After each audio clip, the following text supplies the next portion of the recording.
सर्वप्रथम सर्वांना माझा जय ज्योती, जय सावित्री.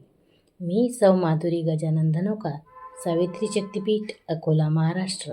सावित्री न्यूज इंडिया चॅनलमध्ये आपले सहस्त्र स्वागत करीत आहे. चैत्र, वैशाख, ज्येष्ठ, श्रावण, भाद्रपद, अश्विन, कार्तिक, मार्गशीर्ष, पौष, माघ आणि फाल्गुन. आता तुम्ही म्हणाल, ही मराठी महिन्यांची नावे का बरं सांगित आहे? तर आपली होळी खेळून झालेलीच असेल. होळी ही फाल्गुनमध्ये येते आणि फाल्गुन हा मराठी वर्षाचा शेवटचा महिना आणि त्यानंतर चैत्र लागतो.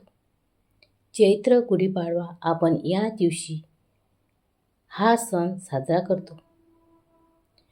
गुढी उभारू आनंदाची नववर्षाचे स्वागत करू. गुढी उभारू आनंदाची नववर्षाचे स्वागत करू. अंधश्रद्धा दूर सारून विज्ञानाचा मार्ग धरू. परंपरा जपू प्रेमाने, विचार ठेवू वास्तवाचा. गुढीपाडवा देतो संदेश नव्या आशा विश्वासाचा, नव्या आशा विश्वासाचा. आज मी गुढीपाडवा या मराठी नववर्षाच्या पहिल्या सणाविषयी बोलणार आहे. चैत्र शुद्ध प्रतिपदेला साजरा होणारा हा सण महाराष्ट्रात अत्यंत उत्साहाने साजरा केला जातो. गुढीपाडवा म्हणजे नवीन सुरुवात, नवी आशा आणि नवीन संकल्प याचा सण. या दिवशी प्रत्येक घरासमोर गुढी उभारली जाते. गुढी ही विजय, यश, समृद्धीचे प्रतीक मानले जाते. घराची स्वच्छता, सुंदर रांगोळी, नवीन कपडे आणि कडुलिंब गूळ खाण्याची परंपरा या सणाचे वैशिष्ट्य आहे.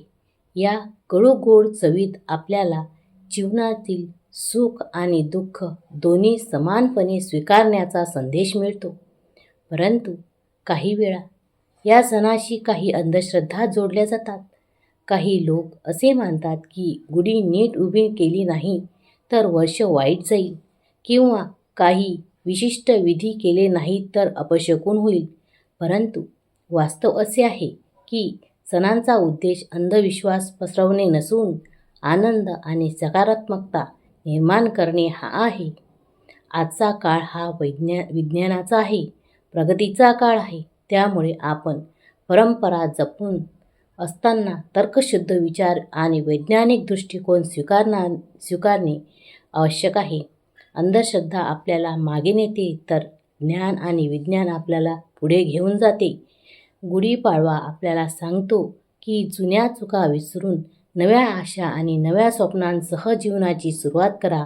हा सण आपल्याला एकता, आनंद आणि सकारात्मकतेचा संदेश देतो. म्हणूनच या गुढीपाडव्याच्या शुभदिनी आपण सर्वांनी एक संकल्प करूया.